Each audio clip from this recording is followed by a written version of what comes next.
শুভ সকাল সবাইকে। কি অবস্থা সবার? সবাই কেমন আছেন? আশা করি সবাই ভালো আছেন। আমিও আপনাদের দোয়ায় ভালো আছি। এই কথাটা যখন সবার কাছে প্রকাশ করতে যাই তখন মনে হয় যেন সেই অনেক আগের পুরনো চিঠি যে লিখতাম আমরা, সেই চিঠির কয়েকটা হেডলাইন প্রথমে এমনই হতো, তো ওই হেডলাইনটি আমার মনে হচ্ছে সবার কাছে প্রকাশ করছি। আজকে হচ্ছে অনেকগুলো ভর্তার আইটেম। একদম সকালে সবাই পান্তা ভাত খাবে, ইলিশ মাছ ভাজি, বাদাম ভর্তা, তারপর হচ্ছে ডাল ভর্তা, নারকেল ভর্তা, ডিম ভর্তা, আর হচ্ছে ইলিশ মাছের লেজের ভর্তা দিয়ে আমরা ভাত খাচ্ছি। আর এদিকে হচ্ছে গতকালকে আমি কিছু শপিং করেছিলাম। রিসেন্টলি হচ্ছে জামা বা ড্রেস যাই বলেন না কেন কিনবো করে আর কিনা হচ্ছিল না, তো এই কয়েকটা ড্রেস আমি নিয়েছিলাম। এক একদিন এক একটা যখন যেটা চোখে পড়ছে মোটামুটি ভালো লেগেছে এমন, তো কয়েকটা ড্রেস নিয়েছি। কার কাছে কেমন লাগছে অবশ্যই জানাবেন। ইদানিং হয় কি, ড্রেস কিনতে গেলে কেন জানি পছন্দ হয়তো হয় না, হচ্ছে কি মার্কেটে গেলে আমার কেমন জানি সব ড্রেস পছন্দ হতো। আর এখন হচ্ছে কি ড্রেস দেখছি তো, মার্কেট ঘুরছি তো, প্রত্যেকটা দোকান ঘুরতে ঘুরতে বের করতে করতে ড্রেসগুলো পাগলের মতো ড্রেস চয়েস করতে চাই, বা খুব ইচ্ছে করে যে কয়েকটা ড্রেস নিয়ে ফেলি। কেন জানি মনে হয় কালার ভালো লাগছে না, ডিজাইন ভালো লাগছে না, এটার এই ধরনের থাকলে মনে বেটার হতো।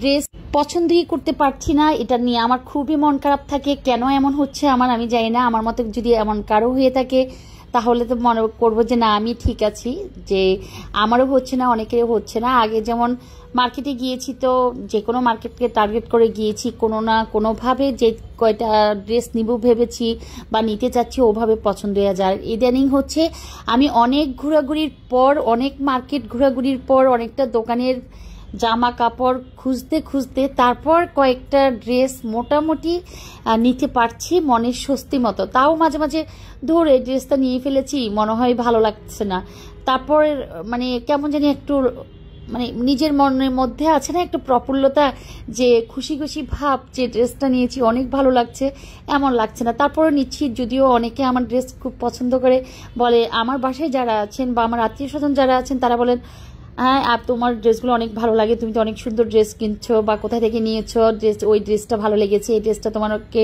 অনেক মানিয়েছে। আসলে আমার ওই ধরনের কোনো ডিসিশন নিতে পারি না যে আমার এই ড্রেসটা একদম পারফেক্টলি ভাবে ভালো লেগেছে। তবে আমার একটা বদ অভ্যাস আছে, নতুন ড্রেস পরতে খুব ভালো লাগে, যে আছে না দুই একবার পরেছি দেন তারপর আর ওই ড্রেসের প্রতি যত দামি ড্রেস হোক পরতে ভালো লাগে না। আবার হচ্ছে কাপড় আরামদায়ক হতে হবে, আর হচ্ছে পরে নিজে থেকে স্বস্তি ফিল হবে যে জামা পরছি বা কি পরছি, যাতে নিজের অস্বস্তি ফিল না হয়, তাহলে আর একটু ভালো লাগে। এদিকে ছোট মিয়া বড় মিয়ার দুষ্টমিগুলো আগে আপনাদের সাথে একটু শেয়ার করি।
চলে আসলাম রান্না করে। দুপুরে রান্নাটাই সবার সাথে শেয়ার করেছি। আজকে গত কিছুদিন আগে আমি একটা ব্লগ শেয়ার করেছিলাম, সেখানে আমি বলেছিলাম যে আপনাদের ভাই মাংসওয়ালার সাথে যুদ্ধ করে মাংস কিনেছে। দেন আমি কখনো এভাবে কিনতে চাই না যে ওই বেটার সাথে আমাকে ঝগড়া করতে হবে। তো নিরুপায় হয়ে আপনার ভাই যেহেতু দেশে চলে গিয়েছে, আমি ঢাকায় আছি, তো বাসায় গিয়েছিল। আর লিখন হচ্ছে দুজনের কলেজ আর স্কুল দুজনের খোলা ছিল, আমাকে মাস্ট যেতে হবে। তো বাসায় যে হেল্পিং হ্যান্ড ছেলেটা থাকে, ও আবার এত বড় একটা কাজ করতে পারবে না যে মাংস কেনা। তো ওকে নিয়ে আমি বাজারে গিয়েছিলাম, গিয়ে ওই যে মাংসওয়ালার সাথে যুদ্ধ করে মাংস কিনেছি। 1 কেজি কিনেছি পায়া বা নেহারি কি বলেন জানি না, আর হচ্ছে 5 কেজি হচ্ছে আমার সিনার মাংস, যেটা বুকের মাংস, যেটাই চিনেন না কেন। আর হচ্ছে ধনিয়া পাতা কিনেছি, টমেটো কিনেছি, শসা কিনেছি, তারপরে হচ্ছে বেগুন কিনেছি, লাউ কিনেছি, তারপরে হচ্ছে কাঁচামরিচ। ধনিয়া পাতার কথা তো বললাম, এই ধনিয়া পাতাটা নিলাম যে কেমন স্মেলটা এটা জানার জন্য। আর হচ্ছে এই দুটো কোলার মাছ হচ্ছে বাসায় ওরা কেটে রেখেছিল, এগুলো আমি ফ্রিজ থেকে বের করে ওদের কাছে দিয়ে গিয়েছিলাম।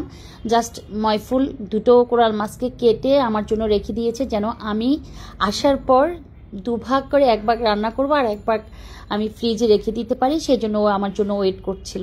তো যেহেতু বাজার থেকে সব কিছু আনা হয়েছে, আর বাজার থেকে আনার সাথে সাথে সব কিছু গুছিয়ে রাখার একটা ব্যাপার স্যাপার থাকে বাসায়, এটা প্রত্যেকটা ফ্যামিলিতে থাকে। আমি যেহেতু ব্লগ করছি সবার সাথে, সেজন্য শেয়ার করছি।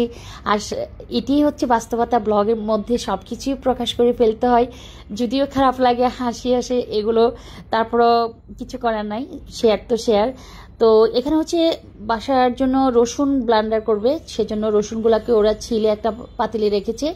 আর পেঁয়াজ বাটা, সেখানেও পেঁয়াজগুলোকে একটু চাকচাক করে নিয়েছে যাতে পেঁয়াজগুলোকে ওরা ব্লেন্ডার করতে পারে। তো এইদিকে হচ্ছে এগুলা গুছিয়ে রেখেছে, ওদিকে হচ্ছে আমি বাজার থেকে এগুলা এনে তারপর হচ্ছে বাজারগুলো আমরা গুছিয়ে নিচ্ছি। পাটের শাক এনেছিলাম, তো পাটের শাক হচ্ছে মুগ ডাল দিয়ে বোম্বাই মরিচ দিয়ে পাটের শাকটাকে প্রথমে রান্না করব, লাস্টে হচ্ছে রসুন আর পেঁয়াজ দিয়ে বাগা দিয়ে দিব। যে লাউটা এনেছিলাম সে লাউটা চিংড়ি মাছ দিয়ে রান্না হচ্ছে, পাতলা ডাল রান্না করে হচ্ছে। আর হচ্ছে আমি একটা জিনিসের কথা বলি নি, সিম এনেছিলাম, সেটা হচ্ছে সিম দিয়ে কোরাল মাছ দিয়ে রান্না করেছিলাম। তো দুপুরে রান্নাবান্না খাওয়ার পর হচ্ছে এটা বিকালের একটা ছোট্ট ভিডিও, সেটা হচ্ছে পিঠা আর হচ্ছে ফুচকাটা আমি বাইরে থেকে আনিয়েছিলাম। আর পিঠাটা হচ্ছে বাসায় আমি এই পিঠাটা সবসময় বানাই। যারা আমার ব্লগের সাথে প্রতিদিন আমার ব্লগগুলো দেখেন, খুব ভালোবাসা আর খুব আন্তরিকতার সহিত আমাকে কমেন্ট করেন, প্রত্যেকের কমেন্ট পড়ি, আমি প্রত্যেকের কমেন্ট পড়ি, আমার খুব ভালো লাগে। আসলে হচ্ছে কি অনেকগুলো কমেন্ট না রিপ্লাই দিতে গেলে আমার অনেক মাঝে হয় কি কিছু কমেন্টের আমি রিপ্লাই দিই আর কিছু কমেন্টের রিপ্লাই দেওয়া হয় না, সেগুলো হচ্ছে আমাকে দেন পরবর্তীতে হয়তো একটু লাইক বাটন টাচ করে চলে যায় বা লাভ দিয়ে চলে যায়। তবে যারা খুব বেশি বড় কমেন্টস করেন তাদের কমেন্টসের আনসার না দিতে পারলে আমার মনে হয় যেন কেমন একটু নিজে থেকে মানে খুব খারাপ লাগা কাজ করে, যে এতগুলা লেখা লিখেছেন উনি, আমি কিভাবে পারি ওনাকে ইগনোর করে চলে যাব। তখন হয়তোবা ওনার রিপ্লাই আমাকে মাস্ট না দিয়ে আমার বিবেককে মনে যেন আমি অবহেলা করা হয় বা নিজেকে খুব ছোট মনে হয়, তখন ওই রিপ্লাইগুলো দিয়ে আমি বের হয়ে যাই। তো সবার প্রতি অনেক অনেক ভালোবাসা, অনেক অনেক শ্রদ্ধা, আর সবার জন্য আমার মন থেকে দোয়া রইল। সবাই আমার জন্য অনেক অনেক বেশি বেশি বেশি বেশি দোয়া করবেন, যেন সুস্থ থাকি, ভালো থাকি, সবার সাথে সুন্দর একটা গুড রিলেশন রাখতে পারি। সে পর্যন্ত সবাই আমার জন্য দোয়া করবেন, আমি আপনাদের জন্য দোয়া করব। ভালোবাসা রইল সবার জন্য মন থেকে অগণিত। আল্লাহ হাফেজ সবাইকে।